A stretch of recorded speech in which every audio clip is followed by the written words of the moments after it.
Ladies and gentlemen, hello and welcome to the channel. And have the massive updates planned for the monetization system of Overwatch 2 been leaked? Now, this is a video where we're going to cover leaks, and it's from 4chan, so take it with a huge giant boulder of salt because it's 4chan. But I still think this is a interesting debate that we can have and actually look at this game and see if any of these changes actually make sense and might be implemented. So come with me.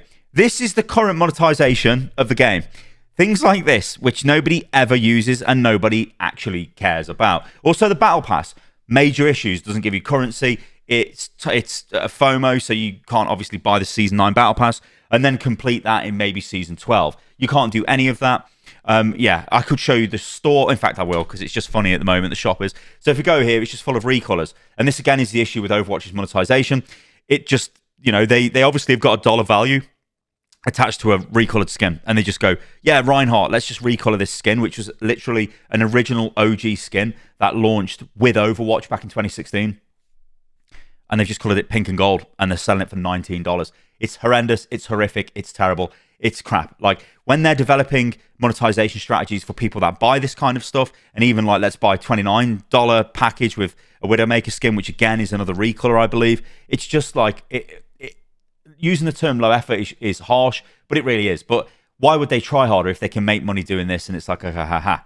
Now, there are some interesting points here, actually, because there's a bit of a debate going on in the gaming industry at the moment where you look at games like Pal World, you look at Enshrouded, you look at Helldivers. These are games, and Helldivers is what I want to focus on, where they just give you a game, right? So for a start, they're not AAA price $70 games, yeah? They're your $25, $35, $40 games.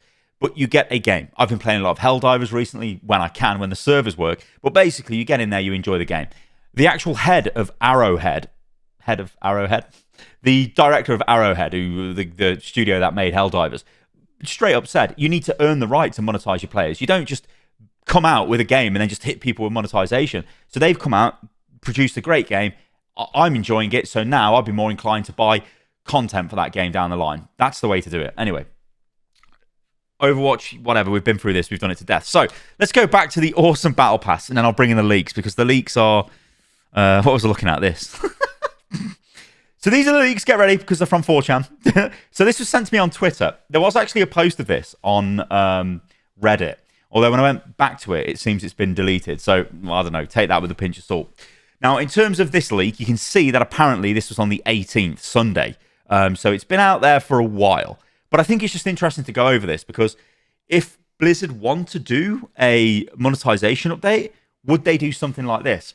And is this credible? Well, let's take a look. So the main change, it says at the first change is the Battle Pass. So it says Battle Pass can either be bought for 1,000 coins like normal, or bought directly for $10. So at the moment, you can't buy it with $10. You have to buy...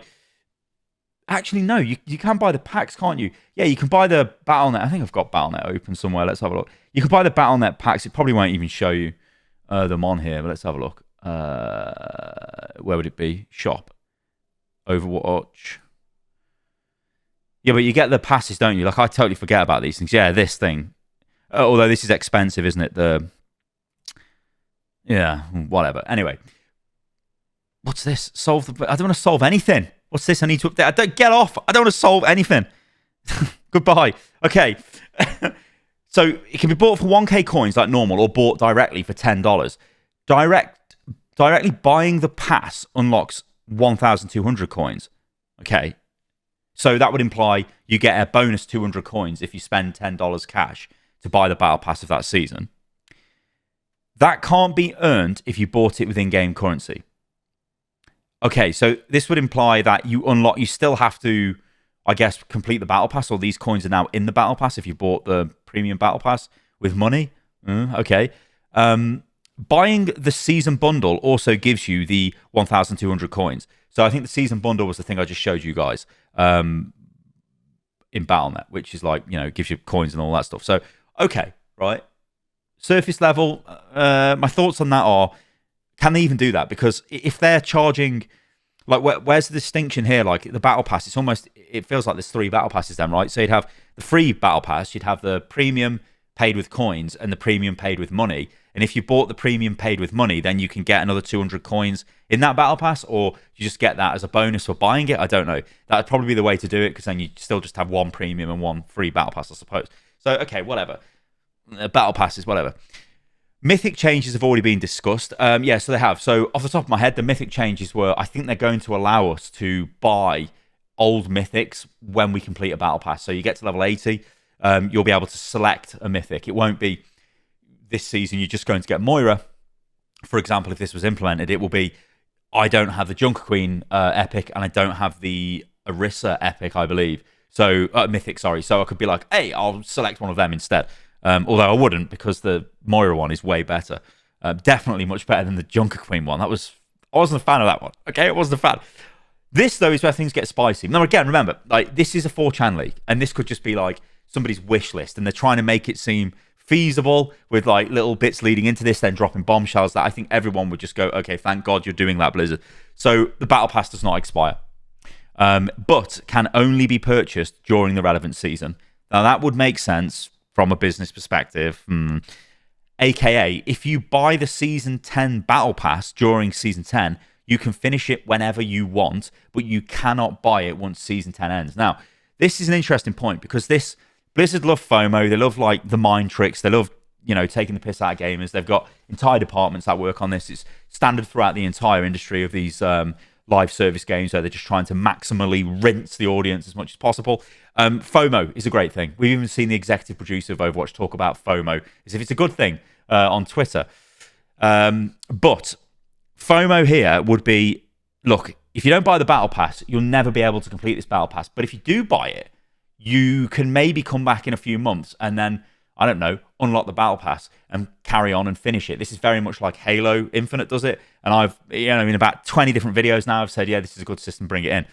So maybe you could say, okay, there is a Microsoft influence here. They're saying, why don't you just make your battle pass buyable, or completable rather, whenever. Don't quote me on this, but I think the Halo one might be, you can just buy any battle pass. I'm sure you can, right? I think they just go in the shop and you can just pick them. But if this is true, this would sort of solve that issue of, yeah, Blizzard still get the FOMO that they love, but also it's more relaxing for you as a gamer. You're not thinking, oh my God, this battle pass is a second job and I need to like absolutely like, you know, do everything I can to get the unlocks because I'm just not going to get them. So I guess that is sort of a feasible change, at least in my head.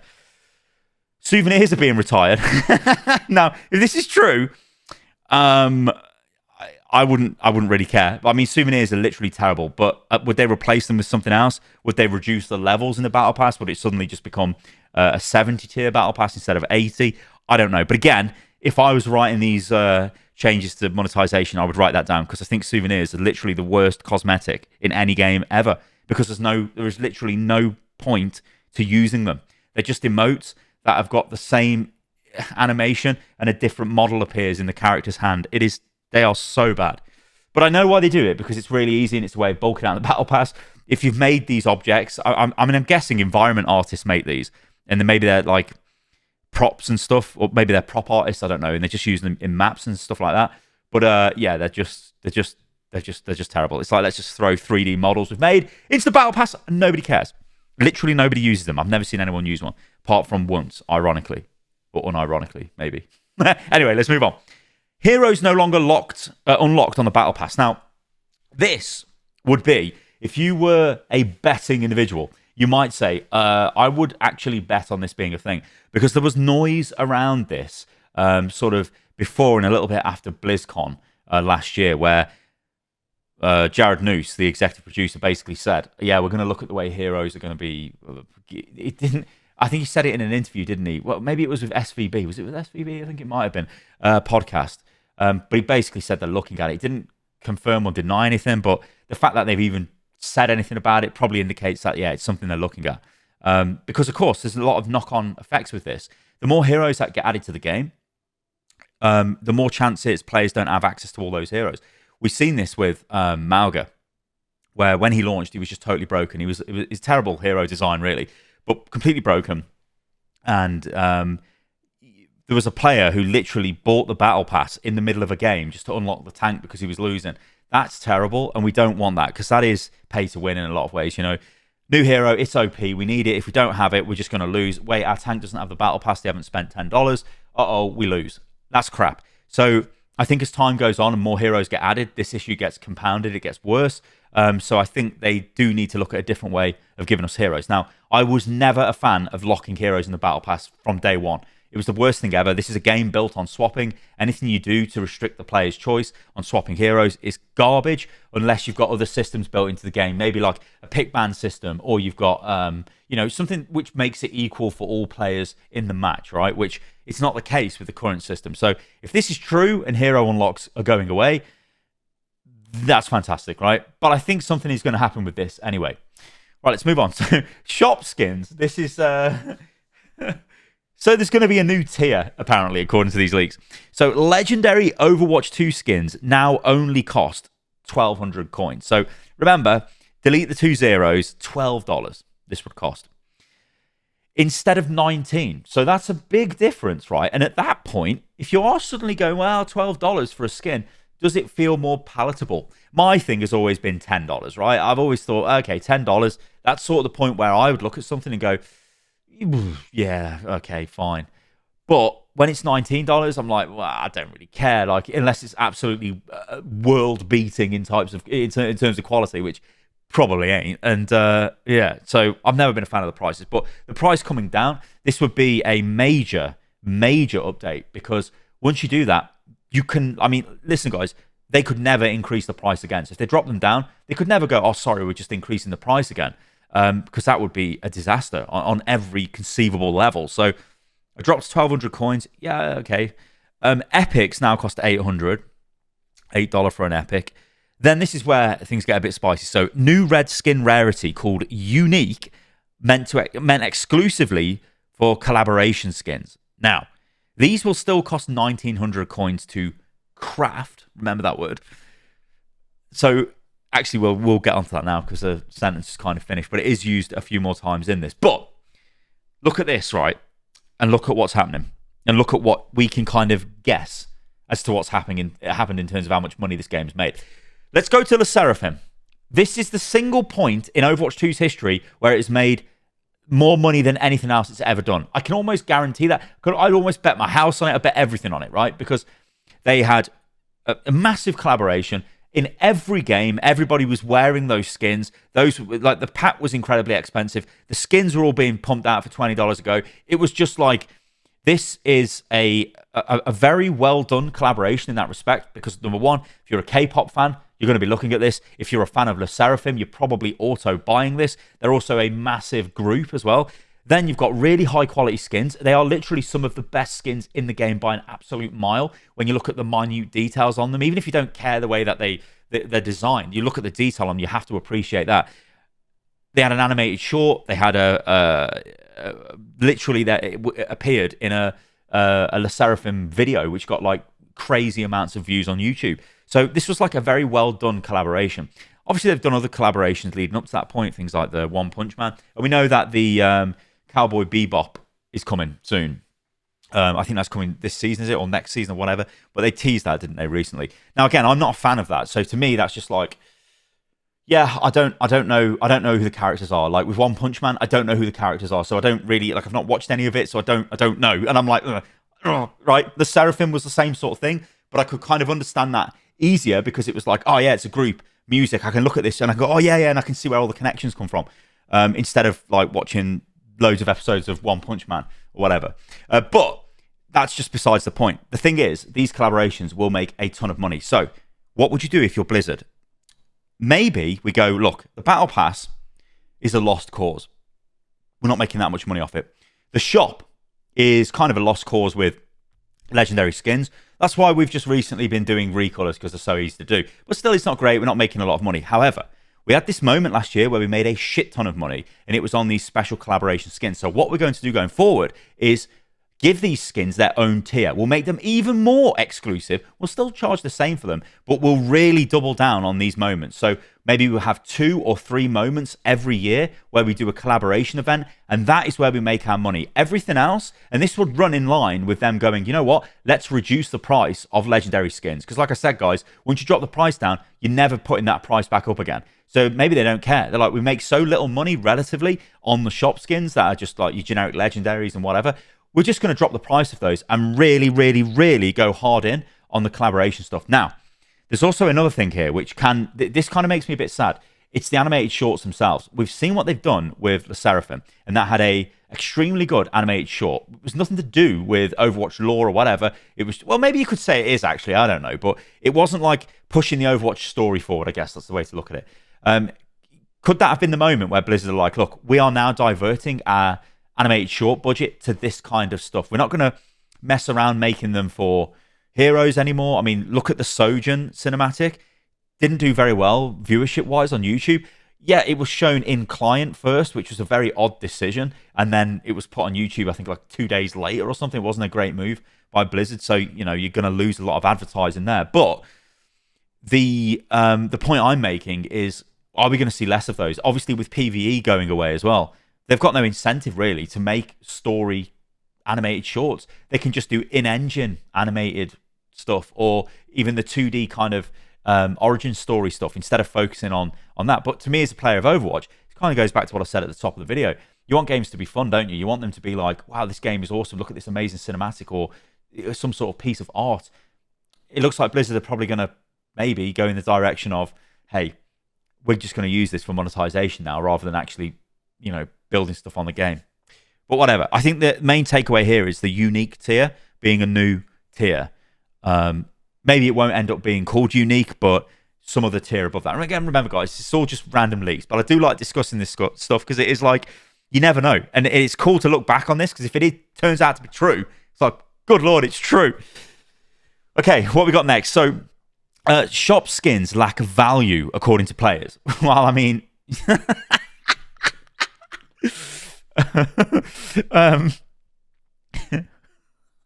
So most shop skin bundles will come with extra currency, but can only be bought with cash. You can still craft individual skins in the gallery, however. Okay, so bundling a bit of currency with a skin, if you buy it with cash only, okay, gives you a bit of a, you know, you've still got that thing of like, oh, I got a bit of currency, maybe I should buy another skin to get a bit more currency, then yeah, maybe I'll buy another, or craft another skin. So this is the word I wanted to get onto, this craft.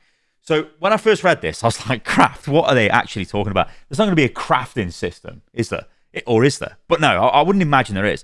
But then the more I looked at this, I started to think, you know what? Craft might be like a term they're using to just something that's made with an in-game material, which would be the coins. Whereas if it's an out-of-game material, it's a purchase, so it's made with dollars, right? So you would buy a skin, or you would craft, and you would craft with the coins. So it kind of makes a bit of sense there. Also, you could throw in stuff like...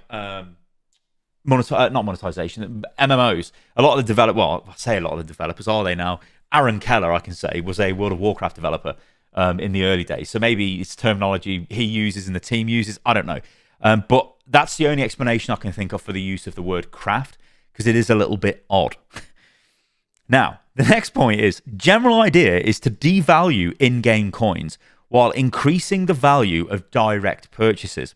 Coins can be earned in a numerous amount of ways now and used to purchase more things, but you will always get the best value by directly spending money.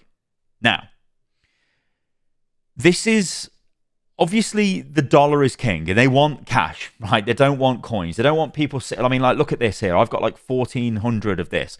Now, I've always been very clear with this. I've not paid for any of that. That's what Blizzard have given me. They give me a battle pass every season, and the battle pass is the whatever the super duper one is, so you get like a couple thousand coins with it.